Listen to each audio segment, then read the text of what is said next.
Bonsoir et bienvenue à tous. Nous nous retrouvons pour l'actualité des titres de ce vendredi 14 mai.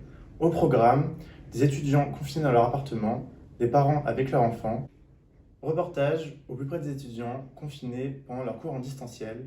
Notre envoyé spécial Alexandre s'est rendu sur place au quartier de l'Horloge sur Cergy. Aujourd'hui, nous nous retrouvons dans une colloque d'étudiants pour voir comment ces jeunes gens gèrent les cours en distanciel. En effet, depuis le début de la crise du Covid, c'est quelque chose de difficile dans leur vie que de devoir rester loin de leur école et de devoir affronter les différents problèmes de connexion, manque de communication avec leurs professeurs ou voire même la lassitude due à ces longues heures de perdu pour eux. Nous vous laissons avec les images.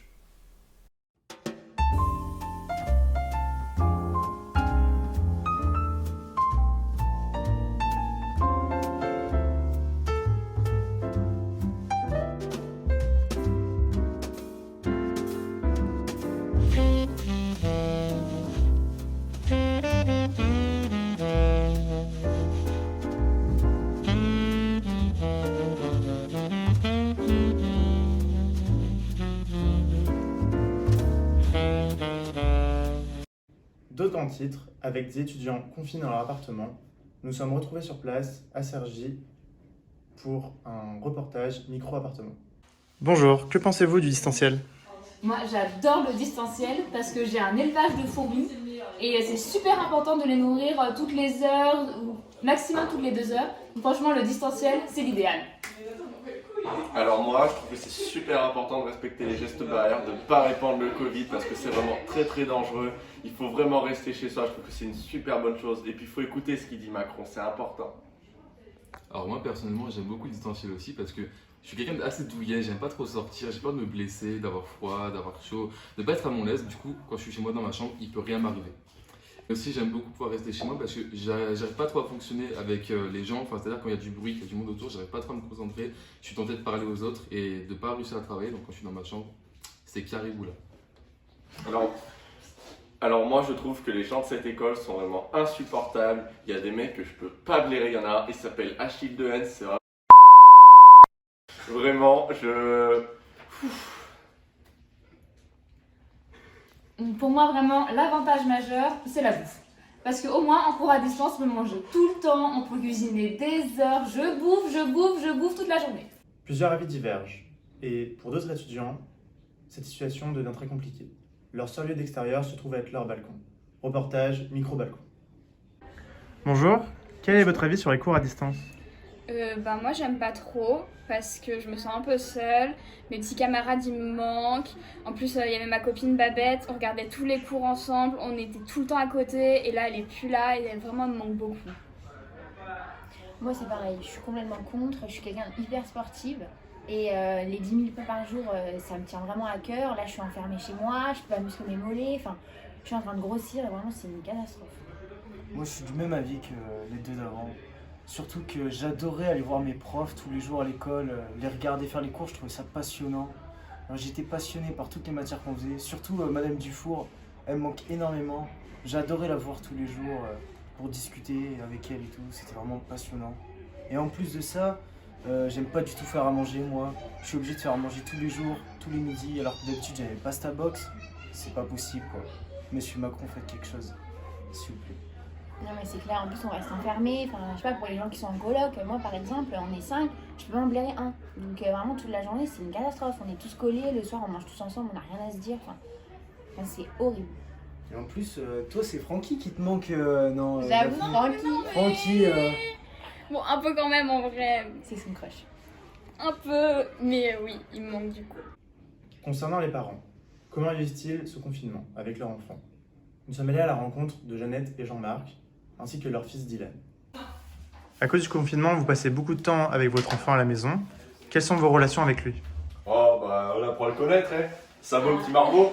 Oui papa. Il est sympathique. Non, nos relations se sont vraiment intensifiées, nous sommes beaucoup plus connectés, nous sommes très très proches. Puis Ah, Guillaume. ça aide à construire la vie de famille, hein, n'est-ce pas? Oui, bien papa. sûr. Oui maman. En plus, il est très assidu, regardez-le, il est mignon. Il est Qui est mignon. bonne élève, hein. La maîtresse, j'ai vu la maîtresse l'autre jour, elle a dit qu'il était incroyable. Exactement. Papa t'as du jaune pour faire un soleil? Ah non, j'en ai pas, désolé. Ah, Va voir dans ta chambre. Vous arrivez à faire des activités avec lui ? Ah oui, Ah, très bien souvent. sûr. On fait des coloriages, bon voilà, il commence un peu sans nous, et après on l'aide, j'ai puzzle. Mais c'est moi qui lui ai appris à faire ça. Là. Il vous laisse, Ils vont même jouer au foot dehors dans le jardin. Ouais. il vous laisse Et tranquille oui. avec votre travail? Oh, on n'a pas le supporter, Oui, c'est ça pas va, grave. ça va. On se débrouille.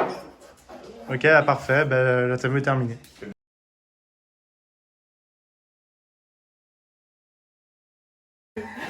Et qu'est-ce que tu fous là? Hein? T'as pas fait tes devoirs? Mais si, regarde, tu fais un soleil. Mais c'est pas tes devoirs ça! Putain!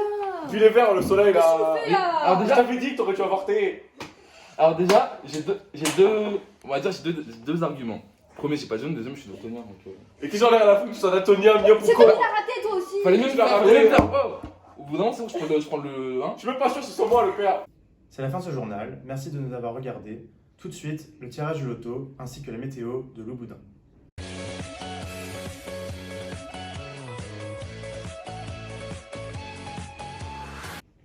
Bonsoir à tous. Aujourd'hui, on se retrouve pour le tirage de l'euro-million avec aujourd'hui une somme colossale à remporter, 1 milliard d'euros. Qui sera notre grand chanceux? Je rappelle que ce tirage a été fait sous le regard d'un huissier de justice. C'est parti. Premier numéro. Le numéro 3. Deuxième numéro, et c'est le 16. Troisième numéro, le 1. Quatrième numéro, le 8, et le numéro chance, le 14. Allons voir si nous avons un gagnant en France.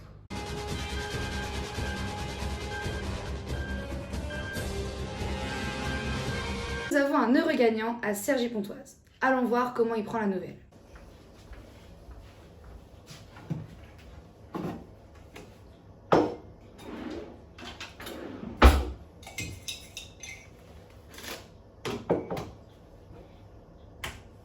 Deuxième numéro à sortir de la sphère.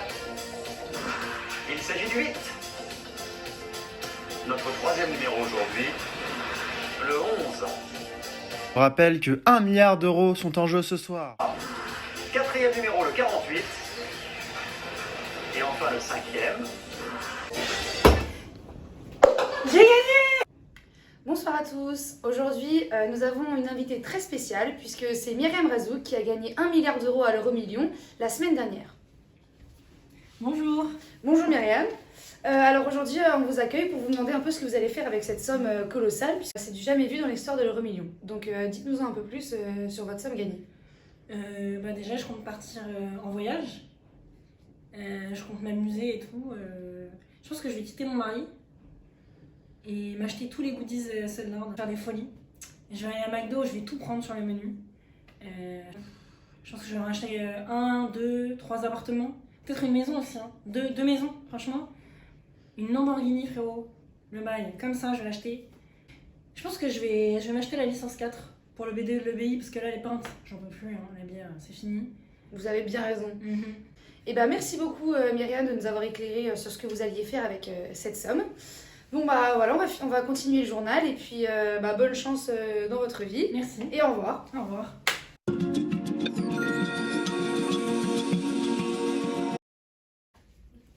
Et ce sera une journée plutôt ensoleillée ce vendredi 14 mai sur notre charmante ville de Cergy. Les nuages des cours au-dessus de l'EBI auront tendance à se morceler petit à petit et laisser place aux éclaircies de campagne et de vacances. Néanmoins, de légers nuages au niveau de l'OISTA qui risquent de se déplacer vers l'EBI et de créer un climat plutôt dérangeant.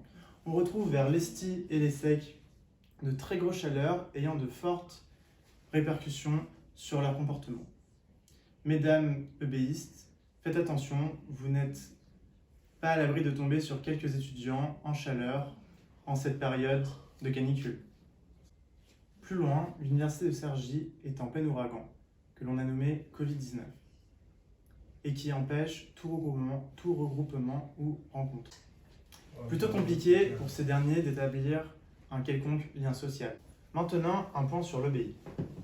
On a, vers le carré vert, un regroupement dû aux chaleurs arrivées en cette période. Mais attention à ne pas croiser des étudiants venant droit de la préfecture et plutôt dangereux. Dans le linge, la température sera plus agréable et ainsi l'ambiance plus propice à la découverte et aux rencontres de nouvelles personnes. Cependant, du côté des étages supérieurs, un froid arctique sera bien installé et vous ne risquerez pas de croiser grand monde, mis à part quelques pétantéens égarés.